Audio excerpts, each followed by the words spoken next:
Hello friends, ఈ video కనుక నచ్చితే ఖచ్చితంగా ఒక లైక్ ఇవ్వడం మాత్రం అస్సలు మర్చిపోవద్దు.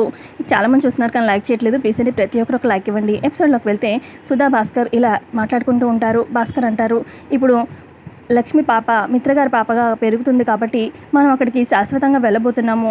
ఇక ఆ పాప వాళ్ళని తన వాళ్ళు అనుకుంటుంది కాబట్టి లక్ష్మి గురించి ఎప్పటికీ కూడా ఆ పాపకి చెప్పకూడదు. ఈ మాట మాత్రం ఖచ్చితంగా మనసులో గుర్తుపెట్టుకో సుధా అని చెప్పి భాస్కర్ చెప్తూ ఉంటే, అలాగే అండి, మీరు చెప్పినట్టే చేస్తాను, ఎప్పుడు కూడా చెప్పను అని చెప్పి సుధా అంటుంది. ఆ తర్వాత సుధా అడుగుతుంది, అవును అక్కడ మిత్రగారి పాపకి ఏం పేరు పెట్టారు అనగానే లక్ష్మి అంటుంది. ఇది భలే విచిత్రంగా ఉంది కదండి. అసలు లక్ష్మి వాళ్ళ కూతురికి లక్ష్మి అనే పేరు పెట్టడం చాలా చిత్రంగా ఉంది. అసలు వాళ్ళకి లక్ష్మి గురించి తెలీదు, అయినా వాళ్ళ పాపకి లక్ష్మి అని పేరు పెట్టారంటే నిజంగా దేవుడు ఉన్నాడండి అన్నట్టుగా చెప్తూ ఉంటుంది సుధా. సరే అయితే మనం ఇక్కడి నుంచి వెళ్ళిపోతున్నాం కదా, ఈ ఎస్టేట్ పనులు వేరే అతనికి చెప్పొస్తాను అని చెప్పి భాస్కర్ బయటకు వెళ్తాడు. ఆ తర్వాత సుధా అనుకుంటుంది, ఇప్పుడు లక్ష్మి ఎలా ఉందో ఏంటో, లక్ష్మి వాళ్ళ పాప అని చెప్పి ఆలోచిస్తూ ఉంటుంది. ఇక లక్ష్మిని అంటే మహాలక్ష్మిని మిత్ర దగ్గర ఉన్న పాపని చూపిస్తూ ఉంటారు మనకి. లక్కీ ఫోన్ తీసుకొని, welcome to my YouTube channel lucky lovely అని చెప్పి, ఇక రండి ఇవాళ మా ఇంటిని, మా ఇంటీరియర్స్ని, అలాగే మా ఇల్లు మొత్తం హోమ్ టూర్ మొత్తం చేస్తాను. మా ఇల్లు ఒక ఇంద్రభవనంలా ఉంటుందనుకోండి, పదండి ఇంట్లో మనుషుల్ని అందరినీ పరిచయం చేస్తాను అని చెప్పి ఇక క్యాంప్ తీసుకొచ్చి ఇక జయదేవ్ దగ్గర చూపిస్తుంది అనమాట. ఇదిగో ఈయనే మా తాతయ్య గారు ఎప్పుడు మ్యాగజైన్స్ చదువుతూ ఉంటారు, అక్కడ ఏదో మ్యాగజైన్స్లో ఎగ్జామ్ పెడుతున్నారేమో అన్నట్టుగా ప్రిపేర్ అవుతూ ఉంటారు అనగానే అప్పుడు జయదేవ్, ఏంటి లక్ష్మి నా మీద సెటిల్ వేస్తున్నావు అని చెప్పి అంటూ ఉంటాడు. ఆ తర్వాత ఇక అక్కడికి అరవింద వస్తుందనమాట ఆ పాల గ్లాస్ తీసుకొని. ఇక అప్పుడు అంటుందన్నమాట లక్కీ, ఈవిడే మా గ్రాని, మా నానమ్మ. అంటే నానమ్మ అంటున్నాను కానీ ఆవిడ యాక్చువల్గా అమ్మలాగా ఉంటుంది. అంటే చెప్పాలంటే అంత యంగ్గా ఉంటుంది. ఈవిడ సీక్రెట్ ఏంటో, ఈవిడ అందరి సీక్రెట్ తర్వాత ఇంకో వీడియోలో మనం మాట్లాడుకుందాము, అప్పుడు చెప్తాను అని చెప్పి చెప్తూ ఉంటుంది లక్కీ. ఆ తర్వాత లక్కీ దేవ్యాని దగ్గరికి వస్తుంది. దేవ్యాని ఏదో పేపర్ చదువుతూ ఉంటుందన్నమాట. ఇదిగో ఈవిడే దేవ్యాని అని చెప్పి లక్కీ పరిచయం చేస్తూ ఉంటే అప్పుడు దేవ్యాని అంటుంది, ఏయ్ మీ నాన్నని నాన్న అని పిలుస్తావు, తాతని తాత అని పిలుస్తావు, మీ నాన్నమ్మని నానమ్మ అని పిలుస్తావు, నా దగ్గరికి వచ్చేసరికి ఏంటి నీకు దేవ్యాని అని పిలుస్తావు అని చెప్పి అంటూ ఉంటే అప్పుడు లక్కీ అంటుంది, అంటే వాళ్ళందరినీ చూస్తూ ఉంటే రిలేషన్ గుర్తొస్తుంది, అందుకే వాళ్ళని అలా పిలవాలనిపిస్తుంది. నిన్ను చూస్తే ఏంటో నీకు నీతో ఈ పేరుతోనే పిలవాలనిపిస్తుంది, అందుకే దేవ్యాని. సరే మా దేవ్యాని మా ఫ్రెండ్స్కి హాయ్ చెప్పు అనగానే హాయ్ చెప్తుంది దేవ్యాని. తర్వాత లక్కీ అంటుంది, దేవ్యాని స్మైల్ అంటే న్యాచురల్గా ఉండాలి, అలా ఆర్టిఫిషియల్గా కాదు, కొంచెం మంచిగా నవ్వచ్చు కదా అనగానే నవ్వాను, ఇప్పుడు ఓకేనా అనగానే నీకు న్యాచురల్ స్మైల్ రాదులే దేవ్యాని అని చెప్పి లక్కీ అక్కడి నుంచి వెళ్ళిపోతుంది. ఆ తర్వాత అక్కడ దగ్గర నుంచి వివేక్ దగ్గరికి వస్తుందన్నమాట. ఫ్రెండ్స్ ఈయనే మా బాబాయ్ చూడటానికి అంటే హ్యాండ్సమ్గానే ఉంటారు, కానీ ఎప్పుడు ఏదో కోల్పోయినట్టు ఉంటారు. ఎందుకో చెప్పనా, లవ్ ఫెయిల్యూర్. యాక్చువల్గా తను ఒక అమ్మాయిని ఇష్టపడ్డారు, కానీ మా దేవ్యాని ఆ లవ్ని యాక్సెప్ట్ చేయట్లేదు.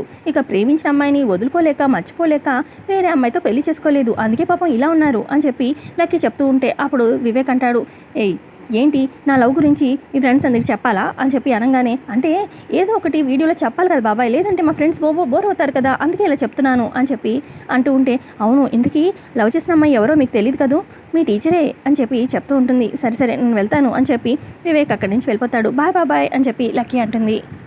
తర్వాత లక్కీ మనిషి దగ్గరికి వస్తుంది. ఇక మనిషి ఏమో మేకప్ వేసుకుంటూ ఉంటుంది అద్దంలో. పదండి ఫ్రెండ్స్ మెల్లగా వెళ్దాము అని చెప్పి బో అని చెప్పి మనిషిని భయపెట్టగానే ఇక తను వేసుకుంటున్న లిప్స్టిక్ మొహానికి అంటుకుంటుంది అనమాట. ఏ లక్కీ ఇలాంటి పనులు చేస్తే నా కోపం అని చెప్పి తెలుసు కదా నీకు, ఎందుకు ఇలా విసిగిస్తున్నావు అని చెప్పి మనిషి అంటూ ఉంటే, నేను విసిగించడం నాకు ఇష్టమని, నేను మాననని నీకు తెలుసు కదా అని చెప్పి లక్కీ అంటుంది. ఇప్పుడు ఏంటి ఇక్కడికి ఎందుకు వచ్చావు అని చెప్పి అంటూ ఉంటే, ఏం లేదు మా ఫ్రెండ్స్ని నీకు ఇంట్రడ్యూస్ చేద్దామని, ఈవిడే మనిష ఆంటీ అనగానే అప్పుడు మనిష, ఏయ్ మీ నాన్నని నాన్న అని పిలుస్తున్నప్పుడు నన్ను అమ్మ అని పిలవడానికి నీకేంటి నొప్పి అని చెప్పి మనిష అంటూ ఉంటే, అమ్మ అనే పిలువు న్యాచురల్గా రావాలి, ఇలా లాక్కోకూడదు. నేను చూస్తే అయినా నువ్వు నాకేమి అమ్మవు కాదు కదా, నేను అమ్మ అని పిలవడానికి, అందుకే పిలవాలనిపించట్లేదు, నువ్వు నాకు ఎప్పటికీ మనిషి ఆంటీవే. ఫ్రెండ్స్ ఇంకో విషయం చెప్పడం మర్చిపోయాను, ఈవిడ ఇక్కడ ఎందుకు ఉంటుంది అనేది నాకు కూడా తెలీదు, అంటే ఎప్పుడు నేను అంత డీప్గా ఏం ఆలోచించలేదు, సో తర్వాత కనుక్కొని చెప్తాను అని చెప్పి ఇక లక్కీ అక్కడి నుంచి వెళ్ళిపోతుంది. తర్వాత లక్కీ అంటుంది, ఫ్రెండ్స్ ఇప్పుడు మీకు ఇంపార్టెంట్ క్యారెక్టర్ని పరిచయం చేస్తాను, రండి అని చెప్పి తీసుకెళ్తూ ఉంటుంది మిత్ర దగ్గరికి. మిత్ర ఏమో రెడీ అవుతుంటాడు. హాయ్ ఫ్రెండ్స్ చూడండి ఈయనే మా నాన్న, ఎంత హ్యాండ్సమ్గా ఉన్నాడో చూసారా అని చెప్పి అంటూ ఉంటే హాయ్ అని చెప్పి మిత్ర కూడా వాళ్ళ ఫ్రెండ్స్కి హాయ్ చెప్తాడు. అన్న నేను నీకంటే ఎంత ఇష్టమో చెప్పు నాన్న అనగానే, మా కూతురంటే మాకు చెప్పలేనంత ఇష్టం అని చెప్పి అనగానే, సరే నాన్న ఈ మాటలు ఎప్పుడు గుర్తుపెట్టుకో అని చెప్పి చెప్తూ ఉంటుంది మిత్రకి లక్కీ. ఆ తర్వాత మిత్ర అంటాడు, లక్కీ నేను రెడీ అయ్యాను కదా, ఆఫీస్కి బయలుదేరాలి, నువ్వు నాకు ఎదురు రావాలి గుర్తుందిగా అనగానే, సరే నాన్న ఎదురొస్తాను అని చెప్పి, సరే బాయ్ ఫ్రెండ్స్, మా హోమ్ టూర్ అలాగే ఇంట్లో ఉన్న అందరినీ పరిచయం చేశాను కదా, బాయ్ ఫ్రెండ్స్, మరొక వీడియోతో కలుస్తాను అని చెప్పి ఇక లక్కీ వీడియో ఆపేస్తుంది. ఆ తర్వాత జయదేవ్ కూర్చొని ఆలోచిస్తూ ఉంటారు. అప్పుడే అక్కడికి అరవింద వస్తుంది. ఏంటండి ఏం ఆలోచిస్తున్నారు? మహాలక్ష్మిని ఎంత పెద్ద కోటీశ్వరుడు వాళ్ళ ఇంటికి కోడలుగా పంపించాలా, ఎవరిని వెతకాలా అని చెప్పి ఆలోచిస్తున్నారా అనగానే, అది కాదు అంటే నీకు గుర్తుంది కదా, మన పాప అంటే లక్ష్మి మన ఇంటి పిల్ల కాదు కదా, ఎవరి రక్తమో తెలీదు, వాళ్ళ అమ్మ వచ్చి లక్కీని ఇచ్చేయమని చెప్తే అప్పుడు మనం ఏం చేయాలి, మనమేమో అనవసరంగా లక్ష్మి మీద అంత ప్రేమను పెంచుకుంటున్నాము అని చెప్పి జయదేవ్ అంటూ ఉంటే, అలా అంటారేంటండి, వాళ్ళమ్మ మనకి ఈ పాప ఐశ్వర్యంలో పెరగాలని మనకిచ్చేసి వెళ్ళిపోయింది అనగానే, అదేంటి అలా అంటావు అనగానే, అవును అంటే పేదరికంలో పెరిగే కన్నా ఐశ్వర్యంలో పెరగడం బెటర్ కదా అని చెప్పి వాళ్ళమ్మ మనకిచ్చేసింది అనగానే, అయినా పేదరికం అది ఇది కాదు, అమ్మ ప్రేమ ఇంపార్టెంట్ అనగానే, అదేంటండి అలా అంటారు, అసలు మనం అమ్మ అన్న పిలుపు తను మిస్ అవుతుంది అనకుండా అంతులేని ప్రేమని మనం లక్ష్మికి పంచుతున్నాం కదా, ఇంకా ఏం తక్కువ చేశాము అని చెప్పి అరవింద అంటూ ఉంటే, ఎంత ఐశ్వర్యం ఏది ఇచ్చినా కూడా అమ్మ ప్రేమకి సరితూగదు అని చెప్పి జయదేవ్ అంటారు. మీరు చెప్పింది నిజమే, కానీ జరిగిన దాని గురించి ఎక్కువగా ఆలోచించకండి అని చెప్పి అరవింద అంటుంది. ఇప్పటికీ 5 ఏళ్ళైంది, ఇంకా వాళ్ళ అమ్మ తిరిగి రానే రాదు అని చెప్పి అరవింద అక్కడి నుంచి వెళ్ళిపోతుంది. ఆ తర్వాత ఇక ఢిల్లీలో ఉన్న లక్ష్మి వాళ్ళ బాబుని చూపిస్తూ ఉంటారు. ఇక లక్ష్మి వాళ్ళ బాబు జున్ను రన్నింగ్ రేస్ కోసం అని చెప్పి కూర్చుని ఉంటాడు. ఆల్ ది బెస్ట్ అని చెప్పి లక్ష్మి చెప్తూ ఉంటుంది. ఇక రన్నింగ్ రేస్ స్టార్ట్ అవుతుంది. ఇక రన్నింగ్ చేస్తూ సడన్గా మధ్యలో ఆగిపోతాడు జున్ను. ఇక జున్నుకి గుర్తొస్తూ ఉంటుంది. ఇక స్కూల్లో ఒక అతను అడుగుతాడనమాట, వాట్ ఈస్ యువర్ నేమ్ అంటే ఇక చెప్తాడనమాట జున్ను అని. What is your father name అనగానే లక్ష్మి అని చెప్తాడు. ఫాదర్ నేమ్ బాబ్ కా నామ్ క్యా హై అని చెప్పి అంటూ ఉంటే, లక్ష్మి అనగానే, లక్ష్మి ఏంటి లక్ష్మి, మీ ఫాదర్ నేమ్ ఏంటి, ఫాదర్ లేరా ఏంటి అనగానే, ఫాదర్ అని చెప్పి అంటూ ఉంటాడు జున్ను. ఫాదర్ ఉన్నాడా లేదా, లేదంటే వదిలేసి వెళ్ళిపోయాడా, లేదంటే చనిపోయాడా అని చెప్పి ఇక ఆ మాటలు గుర్తొస్తూ ఉంటాయి జున్నుకి. ఇక అందుకని రన్నింగ్ రేస్ ఆపేసి ఇక ఆ మాటలు తలుచుకుంటూ ఉంటాడు. ఏమైంది జున్ను, కమాన్ అని చెప్పి ఇటు నుంచి లక్ష్మి అంటూ ఉంటే, ఇక మొత్తానికి మళ్ళీ స్టార్ట్ చేస్తాడు రన్నింగ్ రేస్. మొత్తానికి రన్నింగ్ రేస్లో ఫస్ట్ వస్తాడు జున్ను. ఆ తర్వాత లక్ష్మి అంటుంది, కంగ్రాచులేషన్స్ జున్ను అని చెప్పి అనగానే, థ్యాంక్స్ అమ్మా, చూసావా ఎలా ఫస్ట్ వచ్చానో అనగానే, మధ్యలో ఆగిపోయావు, ఎందుకని ఆగిపోయావు, మళ్ళీ అంత స్పీడ్గా ఎలా పరిగెత్తుకుని వచ్చావు అని చెప్పి లక్ష్మి అడుగుతుంది.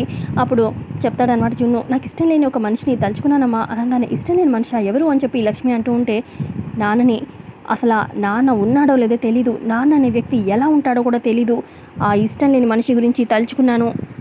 అమ్మని ఇంత ఇదిగా బాధ పెట్టాడు, ఎక్కడున్నాడో తెలియని నాన్న, ఆ నాన్న నాకు ఎప్పటికీ అవసరం లేదు, నిన్ను ఇంత ఇదిగా బాధ పెట్టాడు కదమ్మా అని చెప్పి అంటూ ఉంటాడు. ఈ లోపల జున్నుకి ప్రైజ్ ఇవ్వబోతూ ఉంటే ఇక జున్ను అక్కడికి వెళ్తాడు. ఇక అప్పుడు లక్ష్మి అనుకుంటుంది, భగవంతుడా, అసలు అమిత గురించి నేను ఈ జున్నుకి చెప్పలేను, జరిగింది ఏంటనేది జున్నుకి తెలీదు, చెప్పలేను, కానీ దాని మీద ఇంత ఇదిగా ద్వేషం పెంచుకుంటున్నాడు, ఎలా నేను నిజం చెప్పలేను, తనని మాటలు భరించలేకపోతున్నాను, ఎలా భగవంతుడా అని చెప్పి లక్ష్మి అనుకుంటుంది. ఆ తర్వాత ఇక జున్నుకి ప్రైజ్ ఇస్తారనమాట. ఇక ఎవరైతే వాళ్ళ నాన్న గురించి ఇలా అన్నాడో ఇక జున్ను ఆ ప్రైజ్ తీసుకొని అతని దగ్గరికి వెళ్ళి, గెలవాలంటే ఉండాల్సింది నాన్న కాదు, పవర్ ఉండాలి, ఆ పవర్ నా దగ్గర టన్నులు ఉంది అని చెప్పి చెప్తాడు జున్ను. ఆ తర్వాత మిత్రని చూపిస్తాడు. మిత్ర ఆఫీస్కి వెళ్తాడనమాట. ఇక ఆఫీస్లో వాళ్ళంతా కూడా ఇక కంగ్రాట్స్ అని చెప్తూ ఉంటారు. అప్పుడు మిత్ర అంటాడు, ఇది నా ఒక్కడి విజయం కాదు, మనందరి విజయం అని చెప్పి చెప్తూ ఉంటే, ఆ తర్వాత ఇక కంపెనీ వాళ్ళు అంటారనమాట, సార్ మన లక్కీ గ్రూప్ ఆఫ్ ఇండస్ట్రీస్ అందరినీ దాటుకుని వెళ్ళిపోతుంది, ఇక మనకి తిరిగే లేదు ఈ వైజాగ్లో అని చెప్తూ ఉంటే, అప్పుడు మిత్ర అంటాడు, నా లక్కీ నాకు దూరం కాకుండా నా దగ్గర ఉన్నంతకాలం మనకి విజయం వరిస్తూనే ఉంటుంది అని చెప్పి చెప్తూ ఉంటాడు మిత్ర. ఈ లోపల లక్కీ భోజనం తీసుకుని వస్తుంది.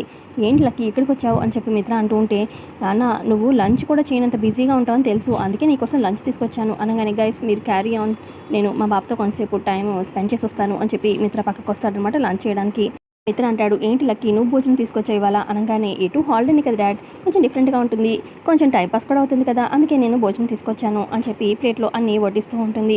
తిను డాడ్, మొత్తం అంతా ఇదిగో ఈ పొట్లకాయ కూర అంతా ఏది వదలకుండా తినాలి అని చెప్పి లక్కీ చెప్తూ ఉంటే, ఇక మిత్రకి అప్పుడు లక్ష్మి ఇక భోజనం వడ్డించడం అదంతా గుర్తొస్తూ ఉంటుందన్నమాట ప్రీవియస్గా. ఏంటి నాన్న, ఏంటి అంత తీవ్రంగా దేని గురించి ఆలోచిస్తున్నావు అనగానే, మనం ఎప్పుడు ఎంత వద్దనుకున్నా కూడా కొన్ని జ్ఞాపకాలు అలా గుర్తొస్తూ ఉంటాయి, ఆ జ్ఞాపకాల వల్ల మనం బాధపడుతూ ఉంటాము అనగానే, ఏంటది చెప్పు అని చెప్పి లక్కీ అంటూ ఉంటే, ఇంకెప్పుడైనా చెప్తాలే అని చెప్పి మిత్ర అంటాడు. సరే అయితే ముందు తిను అని చెప్పి మిత్ర కలుపుకుంటూ ఉంటాడనమాట అన్నము. నాన్న ఒక నిమిషం నేనే తినిపిస్తాను ఫస్ట్ ముద్ద అని చెప్పి ఇక లక్కీ తినిపిస్తూ ఉంటుంది. ఇక మిత్ర ప్రేమతో లక్కీని చూస్తూ ఉంటాడు. ఎపిసోడ్ అక్కడికి ఎండ్ అవుతుంది.